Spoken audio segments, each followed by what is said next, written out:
सहारे से मस्जिद में तशरीफ लाए और फरमाया, मेरे सहाबा को जमा करो। जल्द ही मस्जिद भर गई। रसूल अकरम सल्लल्लाहु अलैहि वसल्लम ने खिताब शुरू फरमाया, मैं तुम में से सबसे पहले हौज़े कौसर पर पहुंचूंगा और मैं ही तुम्हारा वहां इस्तकबाल करूंगा। मुझे ये खौफ नहीं कि मेरे बाद तुम कुफ्र की तरफ लौट जाओगे, लेकिन मुझे इस बात का खौफ है कि तुम दुनिया के लिए एक दूसरे से मुनाफसत करोगे, हसद करोगे, माल और मनसब के लिए लड़ोगे और वैसे ही हलाक हो जाओगे जैसे पिछली कौमें हुई। ऐ लोगो, मेरे रुखसत होने का वक्त करीब है। अगर मैंने किसी पर जुल्म किया है, ये मेरा पीठ हाजिर है, आकर बदला ले ले। अगर मैंने किसी का माल लिया है, आकर अपना हक ले ले। हिचकिचाओ नहीं कि कहीं रसूलुल्लाह सल्लल्लाहु अलैहि वसल्लम नाराज ना हो जाए।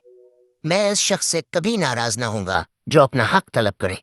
जो शख्स मुझे सबसे ज्यादा महबूब है वो है जो अपना हक ले ले या माफ कर दे, क्योंकि मैं अपने रब से इस हाल में मिलना चाहता हूँ कि मैंने किसी इंसान पर जर्रा बराबर भी जुल्म न किया हो।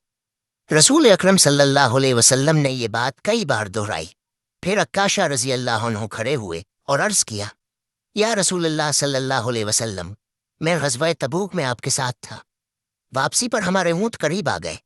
मैंने चाहा कि मैं आपके मुबारक जिस्म को बोसा दूं, मगर आपकी कूड़ा मेरे जिस्म को लग गया था। नबी करीम सल्लल्लाहु अलैहि वसल्लम को वो बात याद आ गई। आप सल्लल्लाहु अलैहि वसल्लम ने बिलाल रजी अल्लाह अन्हु से फरमाया, ए बिलाल, मेरी बेटी फातिमा के घर जाओ और वो कूड़ा ले आओ। बिलाल रजी अल्लाह अन्हु हैरानी और घबराहट में बाहर निकले और खुद से कहने लगे, रसूलुल्लाह सल्लल्लाहु अलैहि किसी को अपने ऊपर बदला लेने की इजाजत देंगे? वो कूड़ा लेकर मस्जिद में वापस आए। नबी करीम सल्लल्लाहु अलैहि वसल्लम ने वो कूड़ा लिया और अक्काशा के हाथ में दे दिया।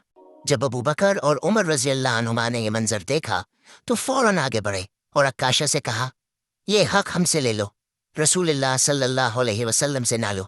मगर रसूलुल्लाह सल्लल्लाहु अलैहि वसल्लम ने उन्हें हटने का हुक्म दिया और फरमाया, ए अक्काशा, आगे आओ और बदला लो।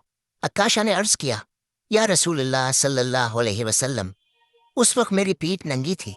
तो रसूलुल्लाह सल्लल्लाहु अलैहि वसल्लम ने अपनी मुबारक पीठ को खोल दिया। मस्जिद में मौजूद हर आंख अश्कबार हो गई। अक्काशा आगे बढ़े, कूड़ा हाथ में लिया, मगर मारा नहीं। वो झुके और नबी करीम सल्लल्लाहु अलैहि वसल्लम की पीठ पर मोहर नबूवत को बोसा दिया और कहा, मैं कैसे इस मुबारक पीठ पर ज़र्ब लगा सकता हूँ? मेरी नीयत तो ये थी कि मैं इस मोहर नबूवत को चूम लूँ। नबी करीम सल्लल्लाहु अलैहि वसल्लम मुस्कुरा दिए और फरमाया, फिर या तो मार दो या माफ कर दो। अक्काशा ने जवाब दिया, मैं माफ करता हूँ। उस लम्हे मस्जिद की फ़ज़ा में मौजूद गम, खुशी और सुकून में बदल गया। फिर रसूलुल्लाह सल्लल्लाहु अलैहि वसल्लम ने अपने साथियों की तरफ मुतवज्जे होकर फरमाया, अल्लाह ने एक बंदे को इख्तियार दिया था कि वो दुनिया को पसंद करे या वो जो अल्लाह के पास है, और उसने अल्लाह के पास वाले हिस्से का इंतखाब किया। ये सुनते ही एक बार फिर रोने की आवाज़ बुलंद हुई। ये अबू बकर रज़ी अल्लाह अन्हु थे, हमेशा की तरह सबसे ज्यादा रक़ीक़ुल क़ल्ब।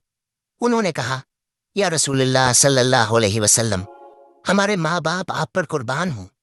नबी करीम सल्लल्लाहु अलैहि वसल्लम ने मोहब्बत से उनकी तरफ देखा और फरमाया, तमाम लोगों में अबू बकर ने मेरी सबसे ज्यादा मदद की है, अपनी दोस्ती से भी और अपने माल से भी। अगर मैं अपनी उम्मत में किसी को खास दोस्त बनाता तो वो अबू बकर होते। लेकिन इस्लाम की भाईचारगी और मोहब्बत ज़ाती दोस्ती से कहीं बुलंद है। फिर आप सल्लल्लाहु अलैहि वसल्लम ने फरमाया, मस्जिद की तरफ खुलने वाले तमाम दरवाजे बंद कर दो सिवाय अबू बकर के दरवाजे के। हुक्म पर फौरन अमल किया गया। अब सिर्फ अबू बकर रज़ी अल्लाह अन्हु का दरवाज़ा मस्जिद में खुलता था। इन अल्फाज के ज़रिए रसूलुल्लाह सल्लल्लाहु अलैहि वसल्लम एक पैगाम दे रहे थे कि उम्मत की क़यादत का बार, खिलाफत की जिम्मेदारी अब अबू बकर रज़ी अल्लाह अन्हु के सुपुर्द है। मर्ज़ मुबारक बढ़ता जा रहा था, बुखार शदीद हो चुका था और जिस्म मजीद कमज़ोर हो रहा था। सहाबा किराम जब अयादत के लिए आते और आप सल्लल्लाहु अलैहि वसल्लम की हालत देखते तो अपने आंसू ज़ब्त न कर पाते।